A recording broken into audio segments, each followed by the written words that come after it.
Whenever I'm introduced to speak to a group, I'm reminded of the most unique introduction I ever received.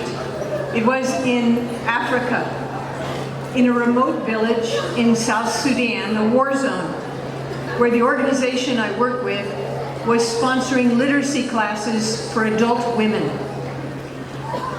After about 6 months, I went back to the village to see how the project was coming along. And about 30 of the women had gathered under a big shade tree. And the group leader, who was very tall and slender and dignified, stood up to give the welcome speech. She was speaking Dinka, so I had no idea what she was saying, except that now and then I heard my name. Blah, blah, blah, Sister Marilyn, blah, blah, blah. And each time, the women would clap politely. Except the last time, when they all stood up, erupting in song and twirling and dancing. So I nudged my interpreter and I said, what did she just say? Oh, she thanked you for educating the women, and she said that you, Sister Marilyn, are truly a fat cow. Well, that was a first. But believe it or not, in that part of the world, fat cow is the highest compliment you can give to anyone. Because cows bring prosperity. Yeah, remember that one. And parents actually name their children after cows. And in South Sudan, even the love songs are about beautiful cows. So this afternoon, I thank you, President Gamble, Bishop Hubbard, esteemed trustees, faculty, staff, honored guests, family, and of course, you who are graduating, the class of 2019, for inviting me. This fat cow is really honored to be here. Dear graduates, a few minutes ago, each of you walked across this stage and you received the diploma that you have worked so hard to deserve. You'll move on from this college to a new chapter in your life, to whatever adventures await. But before that happens, this fat cow has to share at least a little bit of wisdom with you. And I wondered, what could I possibly say that would engage you and inspire you? But then I realized nobody ever listens to these talks. Because I'm painfully aware, I'm the only thing standing between you and the party that's coming. So I just want to share 3 ideas about happiness. These are things that refugees have taught me, and they're choices that you can make for a happier life. Number 1, choose to be aware. Number 2, choose to be compassionate. And number 3, choose to be grateful. A little bit about each of those. First, choose to be aware. You know, there are many ways that you can move through life. You can stride, we saw some of them on the stage here. You can stroll, you can dash, you can plod, you can march, you can stagger, you can sprint, you can pace, or you can hike. And I suggest you try to saunter. Out west, where I live, one of our heroes is a man named John Muir, who lived over 100 years ago. He's a naturalist and one of the first people to really explore the beauty of nature in the western part of the US, in the mountains and the redwoods, and he became a great advocate to protect wilderness. But strangely, for a man who walked the length of the Sierra Nevada mountains, he said he was against hiking. No, he said, you should never hike. You should saunter. Why? Because saunter, we think, comes from the French expression, à la sainte Terre, to the Holy Land. Centuries ago, when pilgrims in Europe were asked, "Where are you going in life?" and they would answer, "A la Sainte Terre." They became known as Saunterers. And John Muir recommends that we each saunter through life, that we slow down enough to become aware that we are on our way to a sacred place. And that in fact, wherever we are right now is holy ground. Our life is mostly a blur of activity, but moments that are precious slow us down. Births, weddings, anniversaries, graduations. We don't race through such moments. We slow down, we sink into them, we cherish them. It takes practice, but you can start today. Saunter, savor each moment. Slowing down is the first step in becoming aware. And awareness is everything. Yes, everything. Because when you become aware, or as people say today, woke, you see differently. I'm old, but I listen. You notice that everything and everyone is connected, and that separateness is a terrible illusion. Even at the subatomic level, and how much more so at the human level, we are entangled with one another. It's in our very DNA. So what we do or fail to do affects the whole. We are here to repair the world, to build relationships, not walls. But it all starts with slowing down and becoming aware that blessings are everywhere, and strangers can be friends, and we will go to God through one another. We cannot go to God alone. As Victoria mentioned, a few years ago, I was able to spend a whole day with the Dalai Lama. And at one point, he put a blessing cloth, traditional Tibetan blessing cloth, around my shoulders and embraced me. My 15 minutes of fame. You'll get your 15 minutes someday. It was a very humbling experience and wonderful, but that's not the story I want to tell you. I want to tell you what happened the next morning. The event had been held in San Jose, where I worked, and I was surprised when I got up the next morning and finished my meditation and went out to get the San Jose Mercury News. I opened it up, and there on the front page, in color, was a picture, a beautiful picture of the Dalai Lama hugging me. Well, I was just really excited about it, you know? So I'm driving to work that morning at Catholic Charities, and I stopped to get gas. Everyday activity. As I finish, I drive off, and I hear that sound you never want to hear when you are leaving a gas station. Can you guess what it is? A metallic screeching sound. Like that.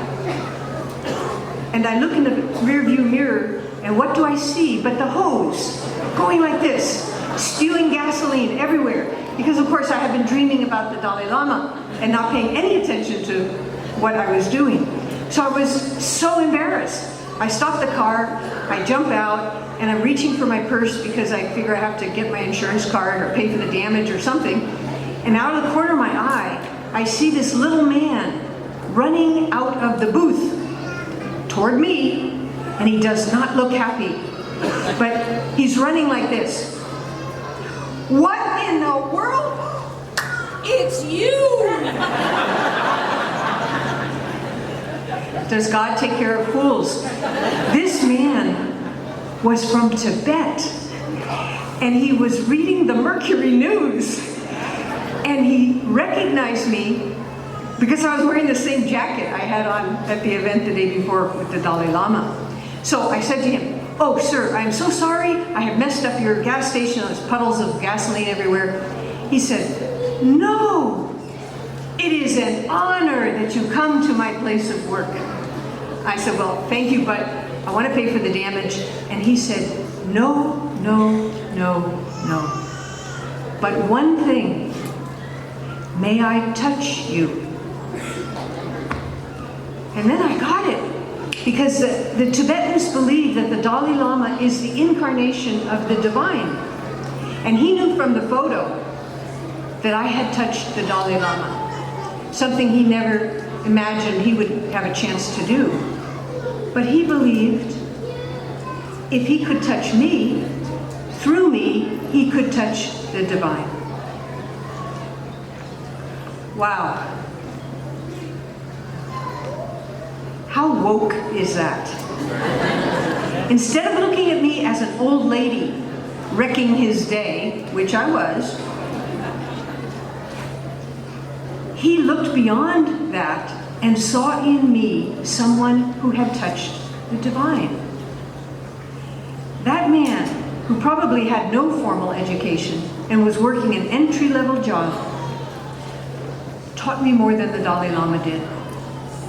He taught me how the world looks different when we become aware, when we look beneath the daily grind of annoyances and people who get in your way and make your life difficult. He taught me to look more deeply, to reverence every human being as someone who has touched the divine. Because we are indeed all connected, and it is possible to see blessings where others only see bother. Secondly, choose to be compassionate. Jan Eliasson, a man who was the former president of the United Nations General Assembly, once said, "Without passion, nothing happens. But without compassion, the wrong things happen."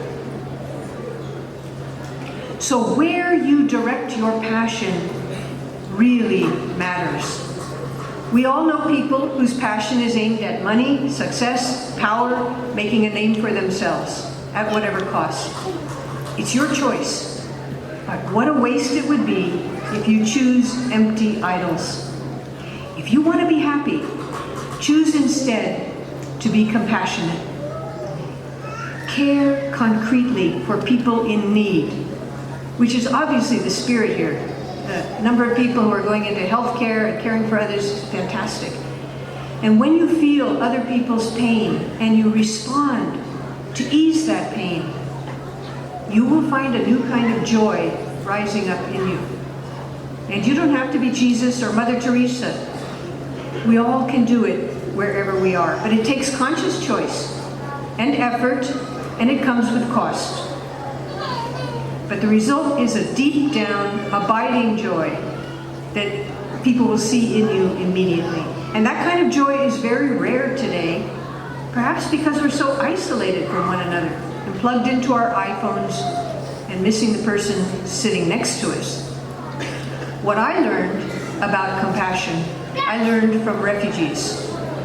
In the very first refugee camp where I ever worked, there was a really thin young man who worked riding a bicycle with a seat in the back to give like little taxi rides to people around the camp. The camp was huge. And this little rickshaw, if he worked all day in the hot sun with the sweat dripping off his face, he could earn a few nickels for 3 or 4 hours of work. The tropical heat there was very intense. And I would see him sometimes after teaching in the camp. He would be huddled over his handlebars on that little bike and straining to pull the weight of whoever he was carrying behind him. And he'd clang his little bicycle bell whenever he saw me and wave. But one morning, I saw him, his name was Bunchan, walking toward the barbed wire fence that surrounded the camp. And in the palm of his hand, he was holding a small turtle that he had just purchased in the market. And I supposed that he was going to make some turtle soup. So I stopped to congratulate him. I said, "Bunchan, that turtle looks like a good meal." "Oh no," he laughed. "I'm planning to let it go." With that, He reached through the barbed wire as far as his arm would reach, and he set that turtle down outside the camp where he himself was not permitted to go. And then he sat back on his heels, looking absolutely happy. And he told me, "That turtle never hurt anybody. I want it to go free." Bunchon was barely surviving on strict rations, and yet he was so aware, so connected, and so compassionate that he cared about a turtle. I was stunned, really, and left wondering how my actions set others free or not. Lastly, choose to be grateful. Did you know that it is actually impossible to be grateful and unhappy at the same time? I'm indebted to Brother David Stendelrast for that insight many years ago, and it has since been verified by studies at Stanford University. You literally cannot be grateful and unhappy at the same time. But don't take my word for it. Try it. Try giving thanks for everything that comes your way. Everything. The heartaches as well as the triumphs, the setbacks as well as the successes. The choice is yours. Unhappiness, gratitude. You pick. Feel free to choose unhappiness. A lot of people do, but personally, I recommend gratitude. Gratitude is actually somewhat difficult for Americans because we are so darn self-sufficient. You might have heard about the fellow who had an appointment in downtown San Francisco with a client who could literally make or break his career. He needed to seal the deal. San Francisco, however, is notorious for very steep hills, crowded streets, and lack of parking. So this guy was running late for his appointment, and he had been circling around the block, around and around, and he could not find a place to park. So he stuck at a red light, and he was really beginning to sweat. He wasn't particularly religious, but he began to pray out loud. "Dear God, oh dear God, please, please, I know I haven't been to church much, but if you find me a parking space in the next 2 minutes, I promise things will be different." Just then, the light turned green. He turns the corner. Voila! There's a parking space right where he needs it. So he lifts his eyes and says, "Oh, never mind, God, I found one." You laugh, but it's true, isn't it? We all think we're making it on our own. After all, grads, you're the ones who came to class. You cracked the books. You studied for the exams that led to your degree or diploma. You're the one that worked overtime, juggled the bills, stayed up late. You did it yourself. Or did you? Really, think about it. None of us ever accomplishes great things on our own. We're inspired by teachers, coached by mentors, held by supportive networks of family or friends. Grads, I want you to clap for your family and friends.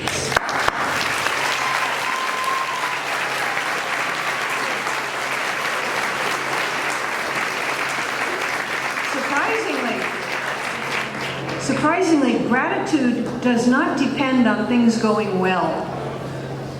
It isn't happiness that makes you grateful. That's backwards. It's gratitude that makes you happy. Consider these two quick stories about gratitude, both of them true and both of them from refugees. A 43-year-old woman named Tanet from West Africa never had a day of formal education in her life.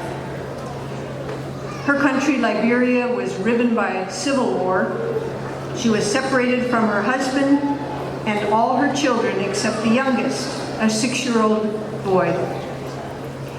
She dodged rebel armies and lived months surviving in the bush with her youngest child. and eventually she made it to a refugee camp. Then one day, while walking across the camp, that 6-year-old boy was shot and killed by a random bullet. Tana told me she nearly gave up, but she kept on in the hope that someday she could find her husband and other missing children. That didn't happen, but she was selected for resettlement in the US as a refugee, and she went on an airplane alone and traveled halfway around the world to begin life in a strange new country where she knew no one.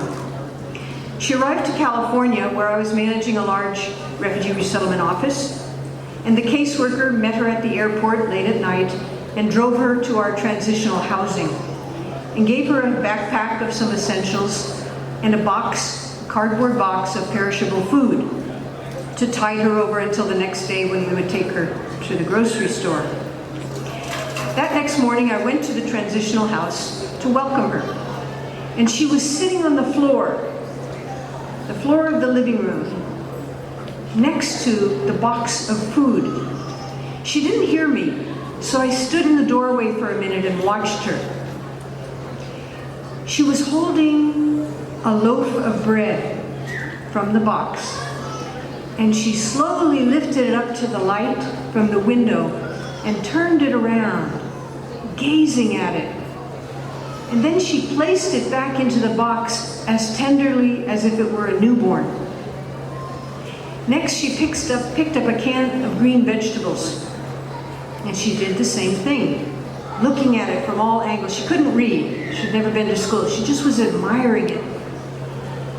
When she noticed me standing there, she smiled this beatific smile and said to me, "Oh, plenty food, plenty food."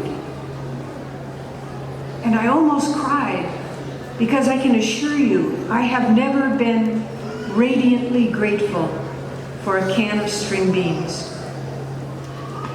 We take so much for granted, and we're bored because we don't notice all the miracles that fill our days. But being with refugees has awakened me to the fact that everything is a gift. Just being alive is a gift. Having a friend is a gift. Having a loaf of bread is a gift. And if everything is a gift, then the only appropriate response is gratitude. The last story is about Jules, a student in Cameroon, West Africa, who got involved when he was in college with a student movement for better books and teachers and all that. And the president of the country was not amused by this protest, so he threw all the student leaders in prison. And Jules was tortured rather badly, such that one leg was crushed and it never healed properly. Eventually he escaped and was selected for resettlement. So I met him in San Jose, and he was such a happy guy, 23 years old, always in physical pain. He walked with a limp, yet he was so upbeat. And one day I asked him, I said, "Jules, don't you hate the people that did this to you?" And he looked at me kind of surprised. He said, "No, why would I hate them? They were not their best selves when they did this to me." Wow. Jules had already forgiven his torturers. He was focused on gratitude, thankful to be alive, to be safe, to have the chance to work and maybe go back to school for that biochemistry degree he always wanted. Such a happy guy. So remember, it's simply not possible to be grateful and unhappy at the same time. The choice is clear. Get gratitude into your life. So to sum up, wherever you are headed after this wonderful day, choose to be aware, choose to be compassionate, and choose to be grateful. Those three ways of living lead to inexplicable, persistent, surprising joy. And I do hope we meet again, so you can tell me how you sauntered and savored life. aware of those deep connections with everyone and everything around you. Tell me how you channeled your passion into compassion and how your habit of gratitude transformed you into a truly attractive, joyful person. Thank you and congratulations.